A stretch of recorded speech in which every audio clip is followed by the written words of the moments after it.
हम भूल गए इसीलिए ये बात है, नहीं तो हमारे वो खिलौना है, हम उनके खिलौना नहीं खेल रहे सखा उनके कांधे पे चढ़ के। आपको प्रयास करना है प्रभु के नाम जप का, चिंतन का। नहीं सुनना मुझे प्रभु मिलेंगे और निश्चित मिलेंगे। और नाम जपने में जो तुम्हें बाधा पहुंचाते हैं, तज कुसुमाज, गंदी बातों का त्याग करो। ये बाद के बाद कही है, ये शरीर तुम्हारा नहीं है, तुम शरीर नहीं हो, इसे ज्यादा दुलार मत करो। हमें बिना किसी विशेष कारण के बोलना नहीं, और ये ज्यादा परेशानी इसमें नहीं पड़ेगी यदि नाम जापक हो। जानबूझकर आचरण गंदे तो होने ही न पावे। जानबूझ के आप कोई दृश्य देख रहे हैं, कोई बातें कर रहे हैं, कोई क्रियाएं कर रहे हैं, ये जानबूझकर तो किसी भी तरह से अशुद्ध आचरण होने ना पावे। अगर कहीं चूक हो जाती है, असावधानी बन जाती है, तो कृपा बल आपकी समस्त बुराइयों को मिटा देगा, क्षमा कर देगा। एक होता है जानबूझ, जानबूझ का मतलब संकल्प के सहित। एक अचानक ऐसा कुछ हो गया, वो समझ नहीं पाया, वो प्रभु देखते हैं, वहां वो बचा लेते हैं, हर तरह से बचा लेते हैं, गिरने पर भी बचा लेते हैं। होता है, अचानक भी हो जाता है। कोई घटना घटी है, धक्का लग गया, वो पिटाई शुरू कर दी, गाली हो गया, लड़ाई झगड़ा, कुछ कई तरह की ऐसे पाप प्रवृत्तियां अचानक हो जाती हैं, जिनको पता नहीं चल पाता। वो भगवान की कृपा संभाल लेगी। जानबूझकर संकल्प करके क्रोध करना, काम की बात, अहंकार की बात, ये उपासक हो, इस पाप में दृष्टि को दूर करो, बहुत जल्दी आनंद मिलने लगेगा, बहुत जल्दी। ये भ्रम तो हमारे हाथ जोड़कर प्रार्थना छोड़ दो कि भगवान दुर्लभ वस्तु हैं, छोड़ दो बिल्कुल मत। हम अपने संत महापुरुषों के अनुभव की और छाती की बात कहते हैं, ये छोड़ दो भ्रम कि भगवान दुर्लभ है। दुर्लभ है ये संसार, दुर्लभ है संसार, क्योंकि ये न था, न है, न रहेगा, तो कैसे मिलेगा। नासतो विद्यते भाव, इसकी सत्ता ही नहीं, उसके लिए तुम जन्म जन्मांतर से भटक रहे हो। मिला है संसार तुम्हें आज तक? क्या है तुम्हारे पास? जहां हटे तो फिर वैसे ही, कुछ नहीं, केवल लगा कि हमने बहुत बटोर लिया। जपो नाम प्रभु का। अगर नाम जपा है तो फिर ऐसा नहीं हो सकता तुम खाली हाथ जाओगे। हे, ऐसी बात तो कभी सुनना भी नहीं, अंगुली कान में डाल लेना। हम भूल गए इसीलिए ये बात है, नहीं तो हमारे वो खिलौना है, हम उनके खिलौना नहीं खेल रहे सखा उनके कांधे पे चढ़ के। ये हमारे खिलौना है और हम उनके खिलौना है। अब पता नहीं पहले कौन खिलौना बना, वो तो वो जाने, लेकिन वो हमारे खिलौना होंगे जिनके लिए दुर्लभ, हमारे लिए दुर्लभ नहीं है। हमारे हृदय हैं, हमारे हृदय विहारी हैं, हमारे जीवन धन। और ये हम अपनी बात नहीं कहते, सबकी बात कहते हैं। आपने उनको दूर मान रखा है, इसलिए चुपचाप बैठे हैं। और जिस दिन तुम अपना मान लोगे तो हलचल शुरू हो जाएगी, शांताकारम में हलचल शुरू हो जाएगी, और आपको हृदय में दिखाई देगा हलचल होने लगी, हलचल होने लगी। जैसे गर्भवती माँ को पता चल जाता है, हाँ अब इधर हलचल हुई, इधर हलचल हुई, ऐसे ही भजनानंदी उपासक को पता चलने लगता है कि हृदय गर्भगृह में प्रभु अब हलचल शुरू कर दिए हैं। आनंद की हलचल, आनंद की उमगन शुरू हो गई है। आप अपने आचरणों को अशुद्ध ना होने दीजिए और अच्छापन का अभिमान भी ना आने दीजिए इस रस की प्राप्ति के लिए, कि हम तो कोई गंदे आचरण करते नहीं, इस बात का अभिमान ना आने दीजिए। किसी ने कहा था, जो आप 24 लक्षण दुर्गुण बताए, एक दिन सत्संग में हुआ था, हम में से एक भी नहीं है, गारंटी से कह सकते हैं। तो हंसी आई थी, भैया ये गारंटी, ये सब अहम बोल रहा है, अहंकार, और ये सब गुणों का अभिनेता है पूरा, यही सब अभिनय करता है। यही काम बन जाता है, यही क्रोध बन जाता है, यही लोभ बन जाता है। अहंकार, अहंकार विमूढ़ आत्मा करता हमिति मन्यते। और जो निर्दोष हैं वो कह रहे हैं, क्वा हम तुच्छा परम मधमा प्राण होगा। बहुत विचित्र खेल, बहुत सावधान। अशुद्ध आचरण अर्थात पापाचरण करना नहीं, अच्छे आचरणों का अभिमान नहीं करना, क्योंकि गुरु प्रदत्त होते हैं। आराध्य देव की कृपा से दैवी संपदा का अवतरण हृदय में होता है। आपको प्रयास करना है प्रभु के नाम जप का, चिंतन का। अशुद्ध आचरण करना नहीं, शुद्ध आचरण का अभिमान नहीं आने देना, और हमारा सारा का सारा प्रयास प्रयत्न प्रभु के चिंतन करने का है, प्रभु के स्मरण करने का है। अनन्य चेता बनने में देर नहीं लगेगी।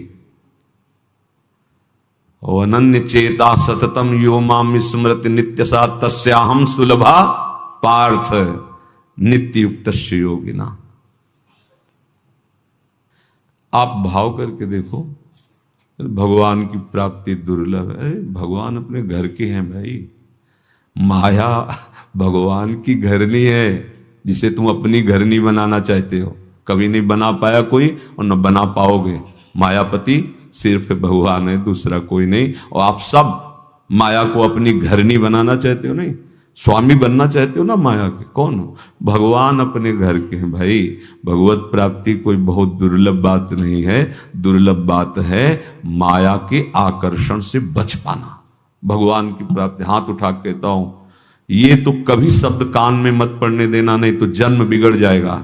जहां कोई कहे कि ऐसे कोई भगवत प्राप्ति होती तो कान में उंगली डाल लेना, नहीं सुनना। मुझे प्रभु मिलेंगे और निश्चित मिलेंगे, ये उनके वचन हैं। ये था माम प्रपद्य।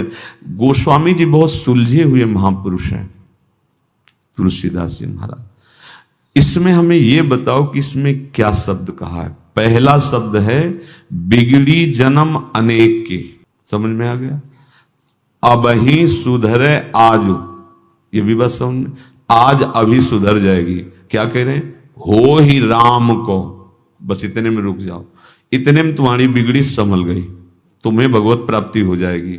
चाहे जितने जन्म तुम बिगाड़ किए हो, तुम्हें भगवत प्राप्ति कितने में हो जाएगी। गोस्वामी जी बोल रहे हैं, बोले अभी हृदय में स्वीकार करो कि हे प्रभु मैं आपका। गोस्वामी जी कोई साधन ही आप बता रहे हैं। अब जितनी श्वासें और जीवन बचा है तो नाम जप, काम तो यहां हो गया। अब नाम इसलिए जपो कि ये बात तुम्हारे हृदय में दृढ़ हो जाए, जो स्वीकार किया है दृढ़ हो जाए। और नाम जपने में जो तुम्हें बाधा पहुंचाते हैं, तज कुसमाज, गंदी बातों का त्याग करो। ये बाद के बात कही है। भगवत प्राप्ति की बात तो इतने से हो गई कि अब ही सुधरे आज हो ही राम को। ये बहुत चिंतन की हुई, शोधी हुई बात है। अब हम कह तो रहे, एक बार बरसाने में भी गहवर बन के पहले साकरी खोर में बैठ करके कहा था कि हमारी श्री जी के प्रति जिसके हृदय में ये बात आ जाएगी कि हमारे माई श्यामा जी को राज आज इस परम पावन भूमि पर बैठ कर कह रहे हैं, निश्चित उसको श्री जी प्राप्ति निश्चित होगी। श्री जी निश्चित, पर दिमाग में नहीं टिकेगा जिसको श्री जी की प्राप्ति नहीं होनी, वो हमारी बात बैठा ले नहीं पाएगा। वो एकांत में कुछ लोग साथ हैं। ये हम कोई प्रवचन नहीं कर रहे, हम हृदय खोल के आपके सामने रखते हैं। हमें कोई परवाह नहीं इस बात के लिए कि दुर्लभ वार, दुर्लभ समय है। दुर्लभ बात को पकड़ लो। कोई साधन बल नहीं तुम्हें पहुंचा सकता प्रभु के पास। ये हम भी कह रहे हैं। एकमात्र आश्रय बल, आज तक जिसको कभी भी कहीं भी भगवत प्राप्ति हुई, वो अपने साधन बल से जब हार करके पुकारा है तो भगवान मिल गए। तो ये तुम्हारे हाई क्या साधन है? तुम क्यों नहीं हार जाते? क्यों नहीं स्वीकार कर लेते? हे प्रियालाल मैं आपका हूं, हे लाडली मैं आपका हूं। अनन्य चेता वही हो जाता है। कौन? हमको अपनी तरफ से बुरे आचरण करने नहीं है। अगर चूक हो जाती है तो भगवान की कृपा उस चूक को सुधार देती है। रहत न प्रभु चित चूक किए की, करत सुरत सैबार ही की। फिर क्या होता है? हमारा एक ही प्रयास होना चाहिए, केवल भगवत चिंतन। अब वो हो जाता है अनन्य चेता। जो ही अनन्य चेता हुआ कि उसे भगवत साक्षात्कार हो जाता है। भगवान का दर्शन बिल्कुल दुर्लभ नहीं। भगवान की देखो जो ये दुर्लभता वर्णन की गई है।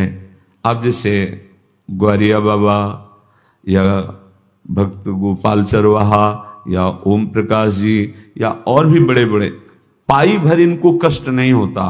हम तुम शरीर में है, प्राणों को पोषित देख करके सुखी हैं, इसलिए ऐसा 70 दिन भोजन नहीं किया।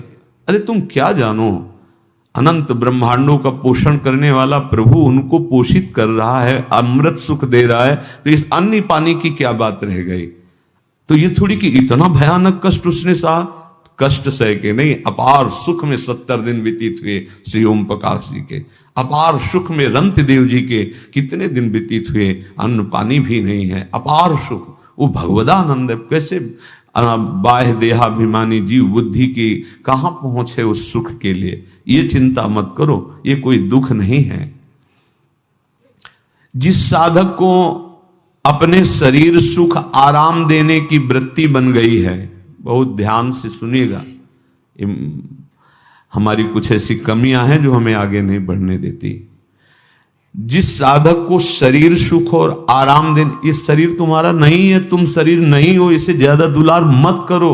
अब हमारी बात समझ में आ जाए तो समझ लो, जैसे पता है कि अब ये नौकर भाग जाएगा, नहीं तो होता है और काम करा लो, जितना करा लो। कंजूस आदमी हो तो क्या सोचेगा, और काम करा लो जितना। ऐसे ही ये भागेगा, ये मरेगा, ये नष्ट होगा, और भजन करा लो, जितना भजन करवा लो इससे, जितनी जगत की सेवा करवा लो, जितना दूसरों का मंगल करवा लो। इसको ये नहीं कि खूब सजा धजा के खूब सोआओ खाओ पियो भोग। अरे धोखा धोखा, भारी धोखा। इससे दुलार करना धोखा, इसका बहुत दुलार करना मतलब दुर्गति का पूरा पक्का इंतजाम कर लेना। अब ये बात सबकी समझ में नहीं आएगी, क्योंकि बहुत प्रचंड भगवती माया का आकर्षण है, इसी से तो आकर्षण है। शरीर को आराम देने की वृत्ति, सुख देने की वृत्ति, विलासिता की वृत्ति, ये साधक को साधना में, उपासना में आगे नहीं बढ़ने देती, और ये अधिक दुख और चिंता प्रदान करने लगती है। हरिजन छाड़ी विषयन की करत गुलामी। बहुत सावधानी, कड़वे वचन जरूर है। तुम्हारी मौज हो तो महलों में रखो, तुम्हारी मौज हो तो फुटपाथ में, तुम्हारी मौज हो तो पुजवाओ, तुम्हारी मौज हो तो पिटवाओ। न शिकायत है और न जय हो है, कि बहुत कुछ अनुकूल हो गया तो जय हो और प्रतिकूल हो गया तो शिकायत नहीं। तुम सिर्फ मेरे हो और मैं सिर्फ आपसे प्यार करता हूं, बस। ये बहुत सावधानी की जरूरत है। साधक शरीर को आराम देना, विलासिता। अब ये कोई हम कथा नहीं सुना रहे, घटना सुना रहे, क्योंकि जीवन भ्रमण में रहा है। नवीन साधक थे, बहुत अच्छे वेदांत में प्रवीण थे, पढ़ने में, चिंतन में नहीं। तो बहुत लोग आने लगे थे सत्संग में। तो कुछ लोग जो धनी मानी होते हैं, फल फूल लाना, थोड़ा और अच्छे अच्छे पदार्थ लाना, हाथ जोड़ के पूछना, स्वामी जी आप कोई सेवा बताइए, और कुछ भेंट रख देना। इससे उपासक को प्रियता होने लगती है। ऐसे लोगों में खतरा, जो तुमको नमस्कार भी ठीक से न करे उसकी तरफ तो देख लो, ये उल्टा मार्ग है। सम्मानम कलयाति घोर गलम। और जो तुम्हें नमस्कार करके बहुत मीठा मीठा और बहुत अनुकूलता प्रदान करे, तो दृष्टि तुम्हारी ऐसे होनी चाहिए। तो सार बात उनके अनुभव की बात थी कि मर भले चाहे जाए। अब साधक में बचाएंगे तो भगवान है ही है, एक बार थप्पड़ लगा के लाइन में ले, तो उनका मर चाहे भले जाए, पर विषयी पुरुषों की दासता स्वीकार न करे। इसलिए संगम त्यजेत मिथुन व्रति नाम मुमुक्षु सर्वात्मना न विसृजेत बहिरेंद्रियाणि। सौभरी जी, संगम त्यजेत। संग का तात्पर्य भगवत भाव से सबसे मिल रहे। हमारे प्रभु, हम लोग भिक्षुक हैं जो ऐसे हाथ उठा के चुपचाप रख दिए।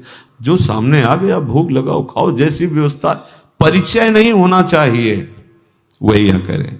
यदि तुम्हारे को शरीर को आराम देने की, भोग विलासता की, अच्छे अच्छे की, ये सब अभ्यास पड़ गया। काशी में एक संत रहते थे, बट वृक्ष के नीचे 80 घाट से कच्चे घाट की तरफ रहते थे। तो अपने को बहुत ये सब आनंद इसलिए मिला कि एकदम फक्कड़ स्वभाव। तो गए तो उनको कई दिन देखा, वो बट वृक्ष के नीचे, दिन में तो गायब रहते थे, जहां भी रात्रि में बट वृक्ष के नीचे आ जाते थे।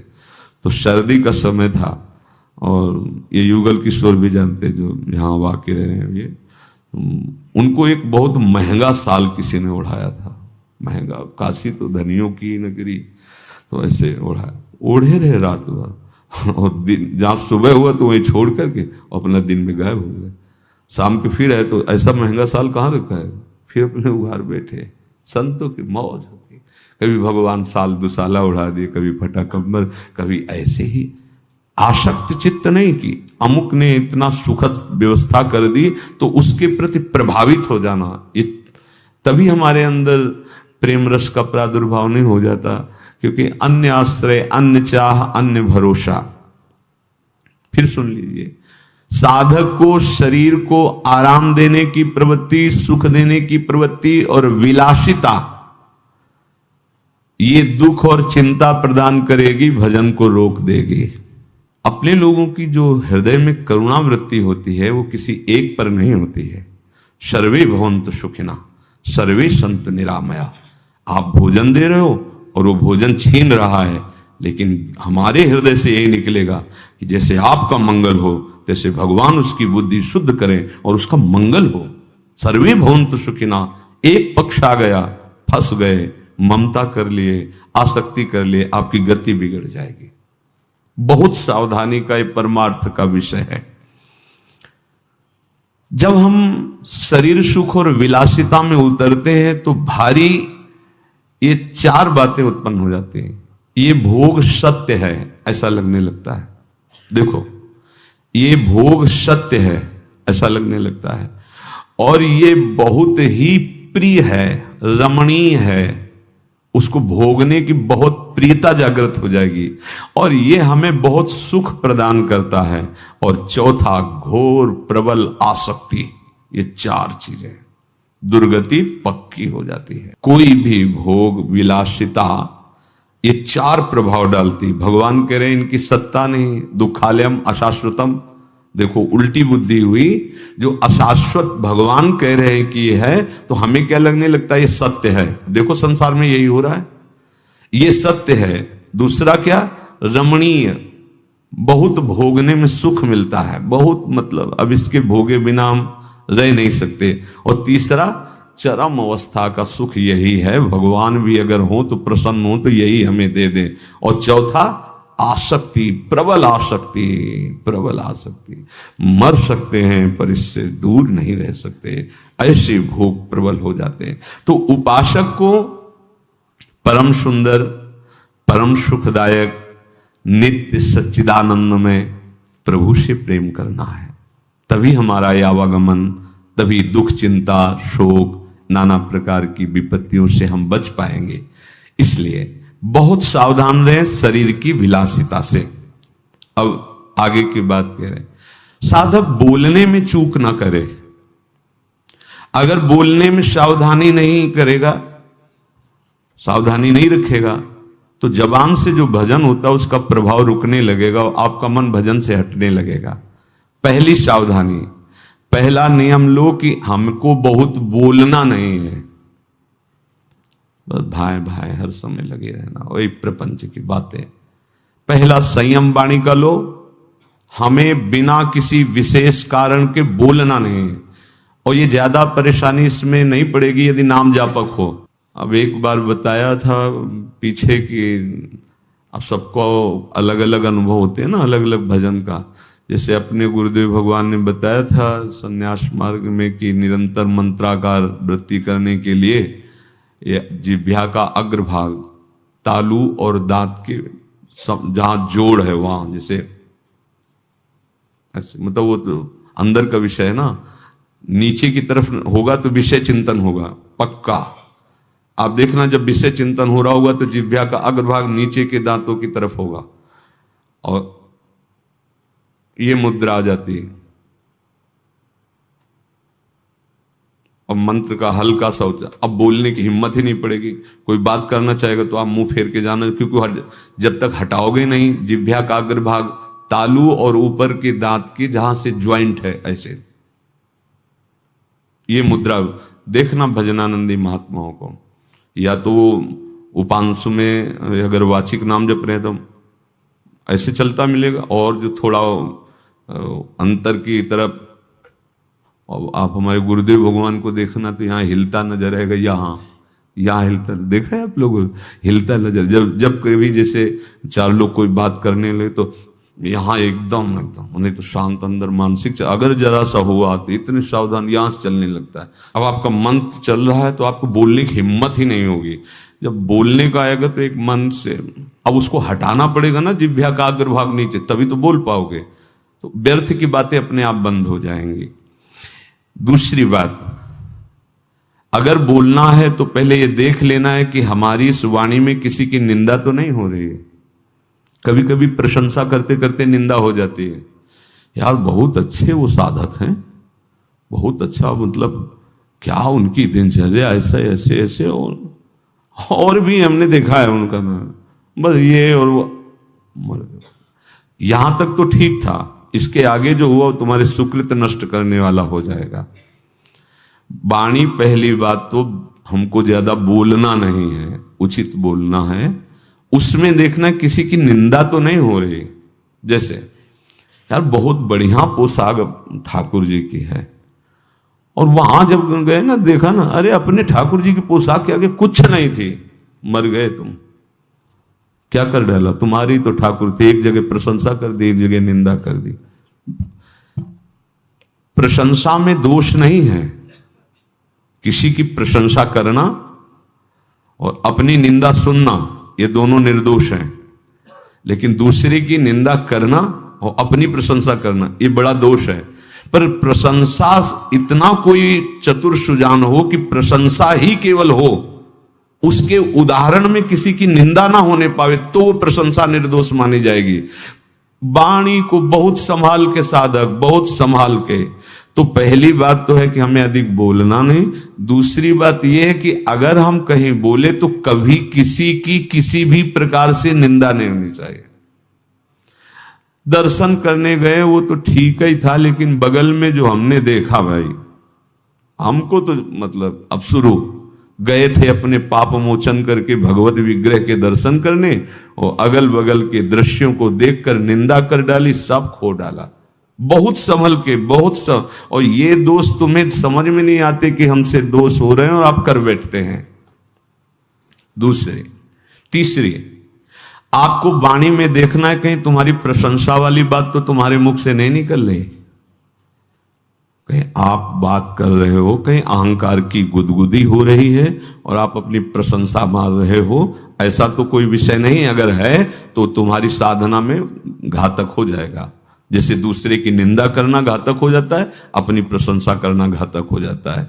चौथी, देखो वाणी में कहीं किसी का अहित तो नहीं निकल रहा कि तुम किसी को ऐसी प्रेरणा दे रहे हो कि दूसरे का अमंगल और अहित हो जाए।